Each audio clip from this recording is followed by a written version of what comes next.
3 நாளாக நீங்களா சமைக்கிறீங்கம்மா, இன்றைக்கி நான் ஏதாவது பண்ணுறேன் அப்படின்னு சொல்லிட்டு நான் கிச்சனுக்கு வந்துட்டேன். வந்து பார்த்தா இது என்னோட கிச்சனா அப்படிங்கிற மாதிரி தான் இருந்துச்சு. ஆக்சுவலாக பார்த்தீங்கன்னா, அம்மா வந்து என்ன அளவுக்கெல்லாம் வந்து கிச்சனை ப்ராப்பராக ஹேண்டில் பண்ண மாட்டாங்க. ஏன்னா அவங்க அங்கே அப்படி தான். அதனால் நானும் விட்டுருவேன். ஒரு 4, 5 நாள் நம்ம கிச்சன் நமக்கு இல்லை அப்படின்னு நினச்சிக்குவேன். இன்றைக்கி வந்து அவங்களுக்கு காரக்குழம்பு தான் பண்ணி கொடுக்க போகிறேன். இந்த காரக்குழம்பு ரெசிபி எங்கே கற்றுக்கிட்டேன் அப்படின்னு பார்த்தீங்கன்னா, ரீசெண்டாக Zomatoவில் சாப்பாடு ஆர்டர் பண்ணி சாப்பிட்டேன். காயத்ரி மெஸ்னு ஒரு சின்ன கடை தான். ஆனால் அதில் அவங்க வச்சுருந்த மீல்ஸில் வந்து இந்த காரக்குழம்பு இருந்துச்சு. அவ்வளோ டேஸ்ட்டாக இருந்துச்சு. அந்த டேஸ்ட்டை கொண்டு வரணும்னு நினச்சி இன்றைக்கி அதே பேஸில் தான் பண்ணியிருந்தேன்.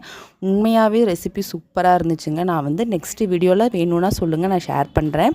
மத்தியானம் லஞ்சுக்கு சாப்பாடு, காரக்குழம்பு, அது கூடவே பார்த்திங்கன்னா அப்பளம் பொரிச்சிருந்தேன். இந்த காம்பினேஷன் அடிச்சுக்கவே முடியாது. இன்றைக்கி ஒரு நாள் மட்டும்தான் அம்மா இருப்பாங்க. நாளைக்கு ஊருக்கு போயிடுவாங்க. சப்போஸ் வந்து நான் வந்து இந்த வெக்கேஷனுக்கு நான் மூணார் போனேன் அப்படின்னா அங்கே இருக்கிற எல்லா பிளேஸுமே உங்களுக்கு வீடியோவில் காட்டுறேன். கண்டிப்பாக நீங்கள் மிஸ் பண்ணாமல் நம்ம சேனலை சப்ஸ்கிரைப் பண்ணி சப்போர்ட் பண்ணுங்கள். வீடியோ பார்த்ததுக்கு ரொம்ப தேங்க்ஸ். நெக்ஸ்ட் வீடியோவில் பார்க்கலாம்.